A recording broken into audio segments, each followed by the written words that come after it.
아드 2022 타임지 선정 2022년 가장 영향력 있는 인물 100인 타이탄.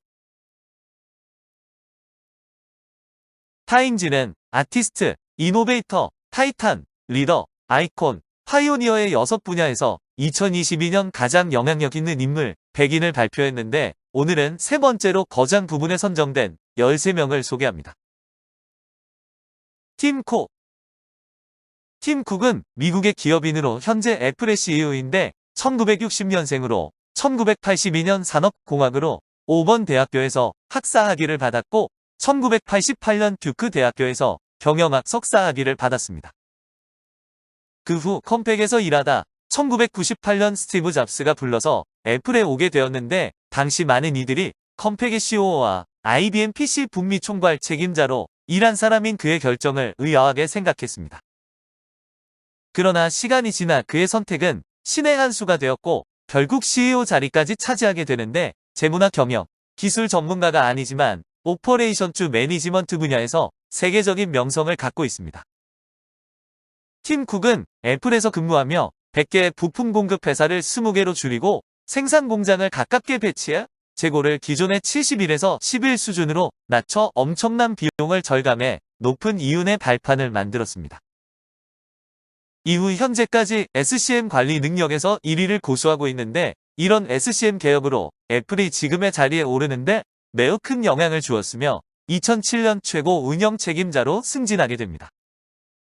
그는 2004년과 2009년 스티브 잡스가 병가를 냈을 때 임시 CEO직을 맡기도 하는 등 2인자의 위치에 있었으며 2011년 잡스가 세상을 떠난 뒤 애플의 CEO직에 오르게 됩니다. 스티브 잡스가 없는 애플이 얼마나 갈까라며 쿡의 리더십에 회의적이었지만 잡스가 아이폰과 아이패드, 맥북 등으로 혁신을 이뤘다면 팀 쿡은 경영 능력으로 애플을 독보적인 위치로 만들었습니다. 잡스 사후 전세계 기업 시가총액 1위를 달성했으며 주가도 잡스 사후 7배가량 뛰어서 이런 지표들만 봐도 팀 쿡의 경영 능력은 의심할 나위가 없습니다. 오프라 윈프리. 오프라 윈프리는 미국의 방송인이자 배우로 미시시피 강 근처에 있던 가난한 흑인 마을인 코지어스코에서 군인이었던 아버지와 어머니 버니타 리 사이에서 사생아로 태어났습니다. 6살 때까지 농사일을 하는 외할머니와 함께 살았지만 외할머니가 병이 들자 밀워키에서 파출부 일을 하던 어머니에게 가지만 어머니는 일에 몰두해 오프라에게는 관심과 애정을 보이지 않았다고 합니다. 상처를 잊으려고 공부와 독서에 매진해 14살 때 우수한 성적으로 명문사립학교에 입학하지만 학교에서 유일한 흑인이라는 사실과 안정적으로 사는 백인 친구들을 보며 열등감과 좌절을 느끼게 됩니다. 설상가상으로 집을 드나드는 사촌오빠, 삼촌의 성폭행이 계속되자 견디다 못해 바나나로 변해 집 밖을 나돌다 원치 않는 임신까지 하고 어머니는 내슈빌에서 이발소를 하는 아버지에게 보내버립니다.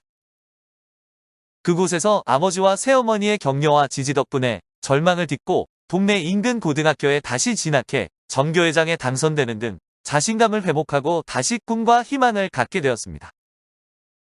이후 미국에서 개최한 여러 말하기 대회나 콘테스트에 출연하며 점점 유명세를 탔고 19살이 되는 해에 라디오 프로 진행자로 취직했지만 뉴스의 감정을 실어서 전달했다고 8개월 만에 해고되었습니다. 그러나 그녀의 즉흥적 감정 전달 능력 덕분에 활동 무대가 낮 시간대의 토크쇼로 옮겨졌는데 1983년 시카고에서 낮은 시청률을 가진 아침 토크쇼 AM 시카고의 진행자가 되었습니다.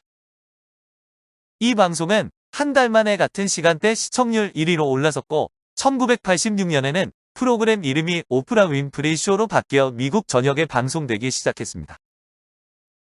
이후 미국 최고의 토크쇼로 손꼽히던 필 도나후 쇼의 시청률을 역전하며 1988년에는 영화 제작 스튜디오, 잡지 발행사 및 촬영장을 갖춘 하포 스튜디오를 설립하며 미디어 사업가로서 큰 성공을 거둡니다. 크리스틴 라가르드. 크리스틴 라가르드는 국제통화기금의 최초의 여성 총재이자 유럽중앙은행 총재 내정자인데 전 프랑스 재무장관 출신입니다. 1956년 프랑스에서 태어난 라가르드는 파리 식대학 로스쿨에서 법학 석사학위를 받고 1981년 미국으로 건너가 시카고 소재 로펌 베이컨 앤드 맥킨지에서 변호사로 활동했습니다. 이후 베이컨랜드 맥킨지에서 최초의 여성 최고 경영자로 조직을 이끌었고 영어에도 능통할 뿐 아니라 금융시장 월가의 사정을 속속들이 안다는 점도 장점으로 꼽히고 있습니다. 2005년 자크 시라크 정부 당시 통상장관으로 발탁돼 여성 최초 프랑스 외교통상부 장관을 맡았고 2007년 농업장관을 거쳐 그해 프랑스 최초의 여성 재무장관으로 발탁됐습니다. 2009년 파이낸셜 타임스는 라가르드 장관을 유럽 최고의 재무장관으로 선정하기도 했는데 2011년 5월 성추문 사건으로 사임한 도미니크 스트로스칸 IMF 총재의 후임으로 선임됐습니다.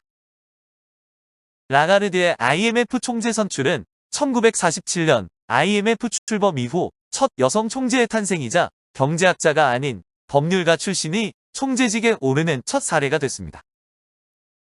라가르드는 2011년 7월부터 5년간 IMF 총재직을 수행해 오면서 유럽 재정 위기 등에 무난하게 대응했다는 평가를 받았고 이로 인해 2016년 연임에 성공했습니다.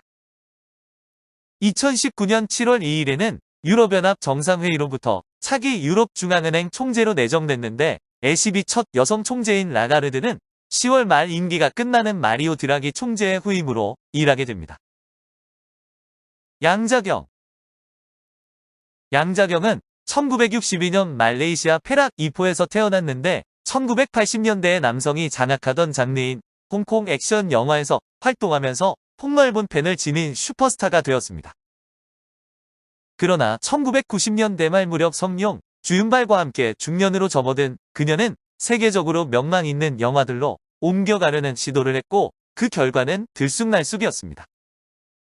성룡처럼 양자경은 매력적이고 호감을 주는 사람이지만 배우로서는 한계가 있었는데 트레이드마크인 발레를 바탕으로 한 무술 동작과 위험한 스턴트를 벌이면 연기력이 있는지 확신할 수 없었습니다. 말레이시아 미인대회에서 입상했던 그녀는 80년대 중반 예스마담, 황가전사와 예스마담 3중화전사로 스타덤에 올랐지만 제작자 반적생과 결혼해 영화계를 떠나 있어 유명세는 오래가지 않았습니다. 반적생과 이혼한 후 성룡의 상대역으로 폴리스 스토리 3에 출연하며 영화계로 화려하게 돌아왔고 영춘권 같은 1990년대 홍콩 액션 장르의 인기 영화들에서 주연을 맡았습니다. 그러나 재기 후에는 정말로 가치 있는 영화는 별로 없었고 더 터치 같은 자신의 프로젝트를 제작하려는 시도들과 게이샤의 추억 같은 드라마틱한 작품에 출연하려는 시도는 성공적이지 못했습니다. 그러나 2021년 9월 마블 영화 샹치와 텐 링즈의 전설에서 조연이라 출연 분량은 많지 않았지만 역시 조연인 양조이와 함께 주연보다 인상적인 연기를 펼쳤다는 평가를 받고 있습니다. 2022년 3월에는 할리우드에 진출한 후 처음으로 단독 주연을 맡은 에브리싱 에브리웨어 올 앳 원스가 개봉했는데 비평가와 관객 양쪽에게서 매우 좋은 평가를 받았습니다. 가우탐 아다니 가우탐 아다니는 1962년에 태어난 인도의 항구 개발 및 운영에 관여하는 다국적 대기업인 아다니 그룹의 회장이자 창립자인 인도의 억만장자 산업가입니다. 그는 아다니 파운데이션의 회장이기도 한데 2022년 12월 현재 포브스에 따르면 순자산이 1381억 달러, 블룸버그에 따르면 1330억 달러로 아시아에서 가장 부자이자 세계 세 번째 부자입니다. 아디나는 1962년 6월 24일 구자라트의 아메다바드의 자이나교 가정에서 태어났는데 7남매가 있었으며 부모는 구자라트 북부에 있는 타라드 마을에서 이주했습니다. 그의 아버지는 소규모 직물 상인이었는데 구저라트 유니버시티에서 상업학사학위에 입학했지만 2년 만에 중퇴했으며 1985년에 소규모 산업을 위한 기본 폴리머 수입을 시작했습니다. 1991년 경제 자유화 정책이 유리하게 작용하면서 그는 금속, 섬유 및 농산물 거래로 사업을 확장하기 시작했고 1994년 구자라트 정부의 문드라 항구관리 아웃소싱 계약을 따냈습니다. 1995년에 그는 첫 번째 부두를 세웠는데 현재 이 회사는 최대 민간 다중포트 운영업체로 문드라 항구는 연간 2억 1천만 톤에 가까운 화물을 처리할 수 있는 인도 최대의 민간 부문 항구입니다. 2022년 8월에는 아디나 그룹의 계열사가 국영 뉴스 방송사 NDTV의 29.18%를 소유하고 있는 RRPR홀딩스를 인수한다고 선언해 인도의 편집 독립에 대한 우려를 불러 일으켰습니다. 크리스 제너. 크리스 제너는 미국의 사교계 명사이며 미디어 사업가인데 리얼리티 TV 시리즈인 킵업 위드 더 카다시안즈에 출연해 명성을 얻었습니다. 그녀는 변호사 로버트 카다시안과의 첫 번째 결혼에서 4명의 자녀를 두고 있으며 텔레비전 출연자이자 은퇴한 올림픽 메달리스트 브루스 제너와의 두 번째 결혼에서 2명의 자녀를 두고 있습니다.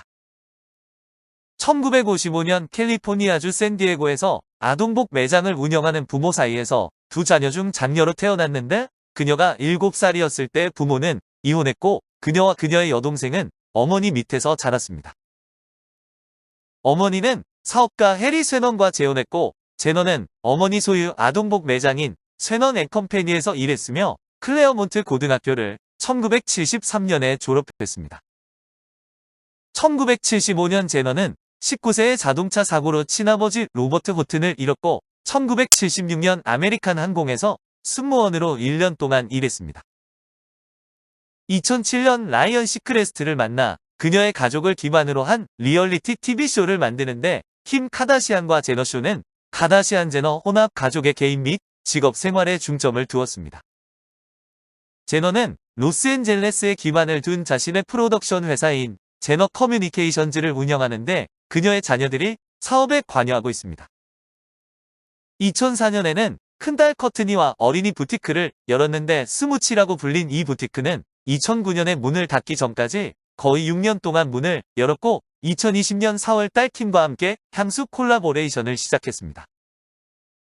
그녀에 대한 이야기는 문력들 궁금하면 500원 인스타 최고의 모델 1위 켄달 제너의 모든 것에 그녀의 딸 켄달 제너의 이야기에 소개되어 있기도 합니다. 앤디 제시. 앤디 제시는 아마존의 사장 겸 최고 경영자로 2020년 4분기에 임명되기 전에는 2003년부터 2021년까지 AWS의 SVP와 CEO를 역임했습니다. 제시는 뉴욕 스카즈데일에서 태어났는데 유태인으로 헝가리 혈통인 그의 아버지는 뉴욕시에 있는 기업 법률회사 듀이 발렌타인의 수석 파트너이자 회사 경영위원회의 회장이었습니다. 그는 하버드 비즈니스 스쿨에서 MBA를 취득하기 전에 더 하버드 크림슨의 광고 관리자로 재직하면서 하버드 칼리지를 루등으로 졸업했습니다. 제시는 1997년 다른 하버드 MBA 동료들과 함께 마케팅 관리자로 아마존에 입사했고 그와 제프 베조스는 아마존 웹서비스로 알려진 클라우드 컴퓨팅 플랫폼을 만들기 위한 아이디어를 내놓았습니다. 2016년 3월에 그는 파이낸셜 타임즈에서 올해의 인물로 선정되었고 한 달 후 수석 부사장에서 아마존 웹서비스 CEO로 승진했는데 그의 제시는 3,660만 달러를 벌었습니다. 2021년 1월 베조스는 제시를 공식 후계자로 CEO에 지명했고 1994년에 회사를 설립한 날과 같은 날 취임했는데 첫 해에 그는 2억 1,270만 달러의 급여를 받았습니다. 1997년 에디 바우의 패션 디자이너이자 필라델피아 섬유 및 과학대학을 졸업한 엘라 로셸 케플런과 결혼했고 두 자녀를 두고 있습니다. 셀리 루니. 셀리 루니는 1991년에 태어난 아일랜드 작가이자 시나리오 작가로 친구와의 대화, 평범한 사람들, 아름다운 세상, 당신은 어디에 있습니까 등 3편의 소설을 출간했습니다. 평범한 사람들은 2020년에 TV 시리즈로 각색되기도 했는데 그녀의 작품은 비평가들의 찬사와 상업적 성공을 거두었으며 그녀는 최고의 밀레니엄 세대 작가 중 한 명으로 간주됩니다. 1991년 마요 카운티의 카설바에서 태어났으며 그곳에서 자랐는데 더블린에서 공부하고 뉴욕시에서 약간의 시간을 보낸 후 계속 더블린에 살고 있습니다. 그녀는 트리니티 칼리지 더블린에서 영어를 공부했으며 그곳에서 정치학 석사학위에 입학했지만 완료하지 못했고 대신 미국 문학학위를 마쳤으며 2013년에 MA로 졸업했습니다. 루니는 15세의 절대 쓰레기라고 묘사한 첫 번째 소설을 완성했고 2014년 말부터 지속적으로 글을 쓰기 시작해 미국 문학석 사과정을 공부하면서 데뷔 소설인 친구와의 대화를 완성했습니다. 루니는 팔레스타인이 주도하는 불매운동, 투자회수 및 제재운동에 대한 지지를 이유로 이스라엘 출판사로부터 아름다운 세상, 당신은 어디에 있습니까의 번역본 출판을 거절했습니다. 이에 대한 보복으로 두 개의 이스라엘 서점 체인은 11월 초에 선반에서 루니의 모든 책을 철수한다고 발표했지만 영국 팔레스타인 예술가들을 포함한 70명의 작가와 출판인들은 그녀의 결정을 지지했습니다. 황동혁.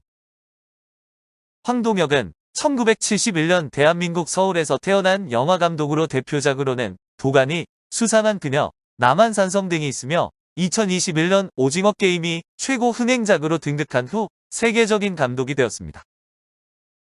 2007년 마이파더로 장편 영화계에 데뷔했지만 영화 자체에 대한 호불호와 모티브가 된 살인범 성낙주에 대한 지나친 미화로 인해 적지 않은 비판과 비난을 받고 흥행에 실패했습니다.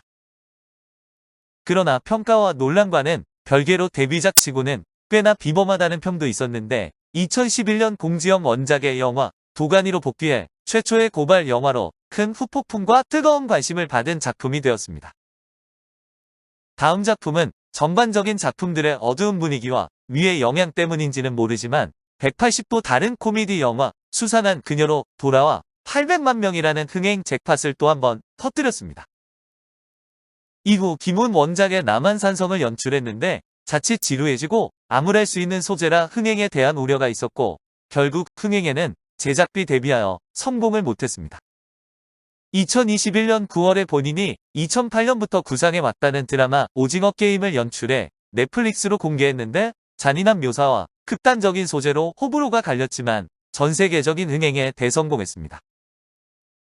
사실 2008년부터 구상했음에도 10년이 넘게 찍지 못하고 숨겨왔던 이유도 위에 호불호가 갈리는 요소와도 연관이 있는데 10년 동안 준비해 온 본인의 드림 프로젝트를 성공적으로 선보인 셈입니다.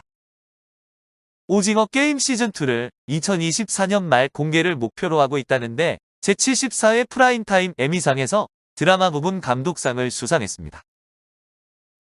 샘 뱅크먼 프리드. 샘 뱅크먼 프리드는 1992년생으로 그의 이니셜 SBF로도 알려진 미국의 기업가, 투자자 및 전 억만장자입니다. 뱅크먼 프리드는 암호화폐 거래소 FTX 및 암호화폐 거래 회사인 엘러미더 리서치의 창립자이자 CEO였는데 FTX는 2022년 말 위기를 겪고 FTX의 기본 암호화폐인 FTT가 붕괴되었습니다. 위기 속에서 뱅크먼 프리드는 엘러미더 리서치의 운영을 중단하고 챕터 11 파산 신청을 한 FTX의 CEO직을 사임하겠다고 발표했습니다. 그의 순자산은 260억 달러로 정점을 찍은 바 있지만 2022년 10월 105억 달러였고 2022년 11월 8일 FTX의 지불 능력 위기 속에서 하루 만에 94% 하락한 9억 9,150만 달러로 추정되었습니다.